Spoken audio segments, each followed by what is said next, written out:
get elected on Monday and start throwing people into ovens on Friday? No, it was a gradual process. The first thing that Hitler did was start to write newspaper articles. Everything that was going wrong was the Jews' fault. They're the ones that caused all these problems. Did the Jews write their own newspaper articles and go, I disagree?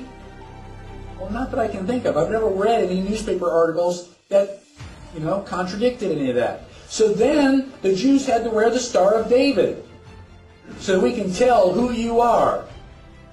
Did they say, no, that's a violation of my privacy. I don't have to tell you whether, I'm Jewish or not. No, the Jews decided, well, it's a religious symbol. We love God. We should be proud to wear the Star of David. Eventually, the Germans came in and they broke all of the windows in all of the Jewish businesses in one weekend. The Saturday night was known as Kristallnacht, which is German for Night of Glass. You couldn't walk up and down the sidewalks because they were filled with glass. Did the Jews rise up and say, now, damn it, you're violating my property, you shouldn't do that? No. Gosh, we don't want to make the Germans any madder than they already are. We want to just kind of go along to get along. Don't piss them off. They've got guns. Eventually, the Germans are loading them up into cattle trailers on the train. Where do you think you're going? On vacation? Where do you think they're going to take you?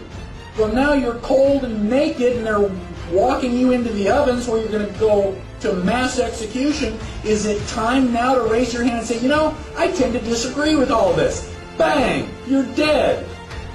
It's too late to complain. You should have complained at the beginning when you at least had a chance. My question to you, and I don't expect you to answer it, just think about it in your head. How bad do things have to get before you do something? Do they have to take away all your property? Do they have to license every activity that you want to engage in? Do they have to be throwing you on cattle cars before you start to say, now wait a minute, I don't think this is a good idea? How long is it going to be before you finally resist and say, no, I will not comply? Period. That's a different answer for each person. Ask yourself now, because sooner or later you're going to come to that line, and when they cross it, what do you say? Well, okay, cross this line. Okay, now cross that line. Okay, now cross this line. And pretty soon you're in a corner. Sooner or later, you've got to draw a line and stand your ground, whether anybody else does or not. That is what liberty is all about.